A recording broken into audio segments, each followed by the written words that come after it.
Raised an orphan on a dude ranch in Montana, Johnny grew up herding cows, standing in front of giant flags, and imagining himself as a true blue American hero. The kart racer is an interesting genre to look at. It seems that a company can't produce a game in it without the game being called a Mario Kart or Diddy Kong Racing clone.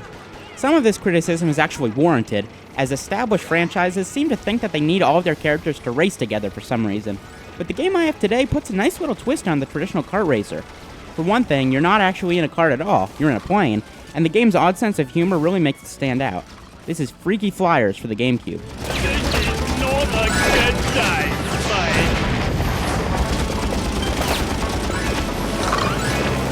mate. Freaky Flyers uses an adventure mode that lets you pick from a few different characters, with more becoming available as time goes on.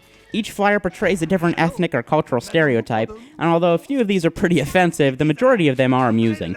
There's the naive Midwesterner, the elitist German, the bitchy British librarian, the mobster, and several others, each with their own little backstory and subplot between races, and this is really important for a game like this. With gameplay that's bound to be compared to other, more popular titles, adding this humor and story element makes this more attractive. Trained from an early age to be an elite pilot by the German Air Force, Tracy lives for aerial combat. She takes pride in having shot down 1,000 aircraft. 1,012's fine. 1,012 aircraft. Gameplay in Freaky Flyers does feel pretty similar to the flying in Diddy Kong Racing, but the game also has its own ideas. For one thing, the track design is non-linear, so you have the option to find your own little shortcuts and pick good spots to try to pull ahead. In addition, you also have a little machine gun on your plane that you can use to take out racers ahead of you, and a number of power-ups and items that are pretty standard in kart racers. There's the dumb missiles, the barrier, the homing missiles, the boost. You get the idea. This really doesn't help the game stand out as much as its humor does. Freaky Flyers is also quite a bit more difficult than other kart racers. Opponents are smart and quick to avoid attacks, and course designs make for a lot of crashes. You also find yourself getting blown up by opponents about as often as you blow them up, so this is a good choice for someone looking for a bit of a challenge.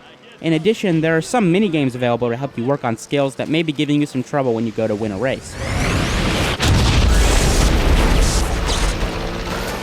This game may have just worked better if it was a different genre altogether. While the gameplay does offer a few little changes to the formula for kart racers like I mentioned, it still feels a little derivative.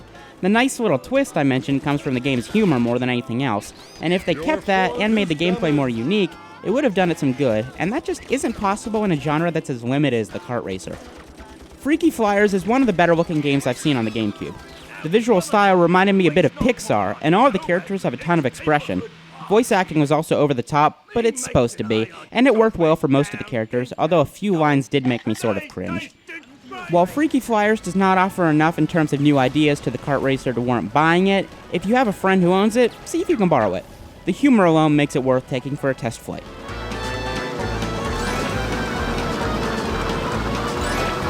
First place.